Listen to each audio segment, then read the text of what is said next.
Once upon a time, Zeus was feeling, well, let's just say inspired, and he sought out Leto, daughter of Titans Coeus and Phoebe. Long story short, since we've covered this part, their romance led to the birth of the twins Apollo and Artemis. We've already talked about Apollo, so today, let's dive into the story of his sister. Like her brother, Artemis was gifted a silver bow and a quiver of golden arrows from Zeus shortly after birth. And just days later, she shot up in height and spirit, a towering goddess with the energy of youth and sharp intelligence to match. Dressed in her iconic hunting gear, bow in hand, she ventured into the forest, ready to hunt anything with the misfortune of crossing her path. Artemis, much like Apollo, came pre-installed with a divine aimbot, rarely missing a shot. Boars, deer, you name it, one arrow was all she needed. Her hunting trips were lively events with a whole entourage of nymphs tagging along. And you know the saying, 2 women and a duck make a market. Well, imagine a whole group of them, laughing and chatting. It was a party in the woods, echoing through the mountains. Every hunt ended in victory. Artemis never returned empty-handed. But not all her feats involved animals. One notable victory was her punishment of the giant Titans, who dared to chase after her mother, Leto, with less than noble intentions. Titans was Zeus's son by Alara, daughter of King Orchomenus. To avoid Hera's wrath, Zeus had hidden Alara deep within the earth, where Titans was born in darkness. Somehow Hera found out, as she always does, and instead of taking immediate revenge, redirected her anger toward Leto. She sent Titans to harass Leto, and Titans, keen on Hera's favor, eagerly accepted the task. But Apollo and Artemis were having none of it. Armed with their golden arrows, they took down their half-brother, exacting vengeance for the suffering their mother had endured. Titans' colossal form was cast into Tartarus, sprawled across several acres.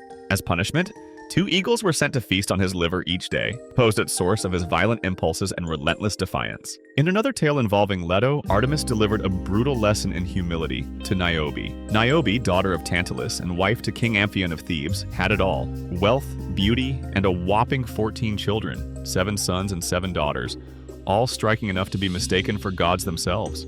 Niobe was understandably proud, but perhaps a bit too much. Unaware that her blessings were divine gifts, she forgot gratitude and, instead of offering sacrifices and thanks, decided it would be a great idea to insult Leto.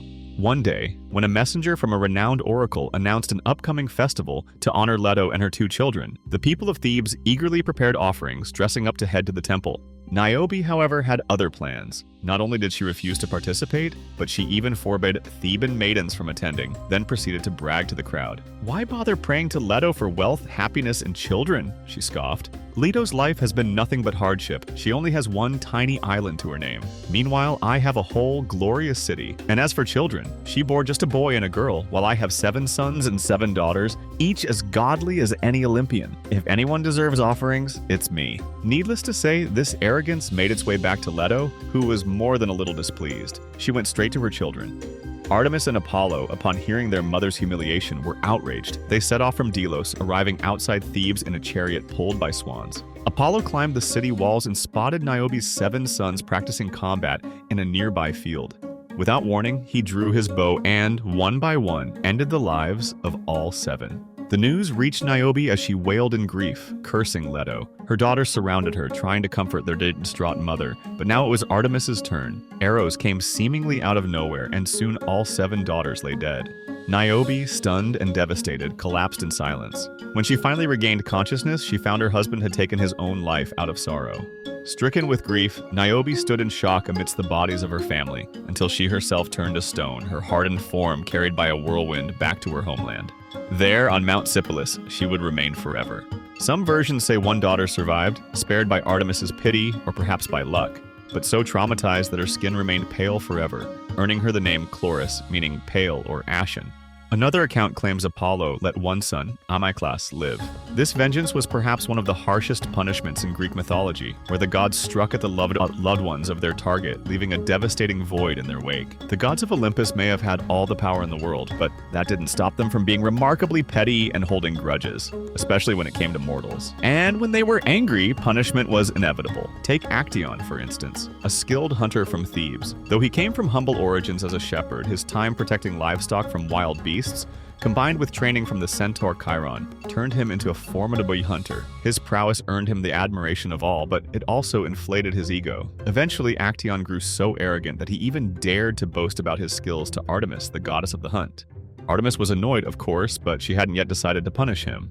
That changed one fateful day. Actaeon, out on a hunt with his comrades in the forest of Cithaeron, decided to wander off alone in search of a stream to cool off. He stumbled upon a beautiful, secluded valley, following a stream to a small cave. And here's where his fate took a dire turn.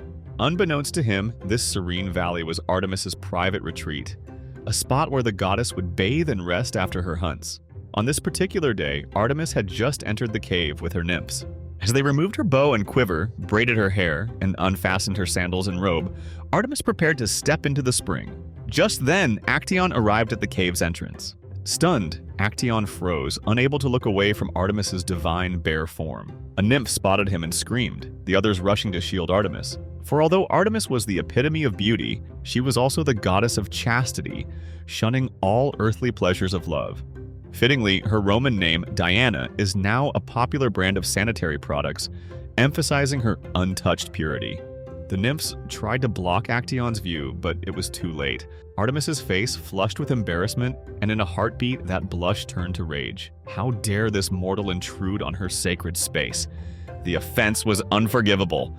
Without a second thought, she transformed Actaeon into a stag. Actaeon glanced into the stream and realized his punishment. Horrified, he bolted, desperate to escape. He wanted to scream, to beg for help, but his new form had no voice. Though he retained his human mind, he was powerless to stop what happened next. Actaeon's own hunting dogs, catching the scent of a deer, began barking and gave chase. They surrounded him, growling and snapping. The stag, Actaeon, let out a desperate, mournful cry. But the dogs, trained to hunt without mercy, tore into him, oblivious to the terror and pleading in his eyes. It was the same look they'd seen in countless prey before, and they paid it like no mind. The story of Actaeon reflects an ancient religious taboo around sexuality. In early Greek beliefs, Artemis wasn't worshipped solely as the goddess of the hunt, or as a protector of hunters. Originally, she was seen as the guardian of wild animals in the forest. Over time, her role evolved to goddess of the hunt, then to a goddess overseeing plants and nature, symbolizing abundance, fruitful trees, bountiful crops, and fertile lands. Eventually, she even assumed the role of goddess of the moon, overshadowing the original moon goddess, Selene, much like how Apollo came to eclipse the sun god, Helios. Yet, despite absorbing so many roles, Artemis remained most famously known as the huntress goddess, a chaste and untouchable archer. In Western literature today, Artemis, or Diana, her Roman counterpart, often embodies the image of the beautiful yet forbidden maiden, someone placed behind high walls and locked gates. She's akin to the two Qiaos, imprisoned by Cao Cao in the Tongke Tower in Chinese lore. And with that, we wrap up today's video.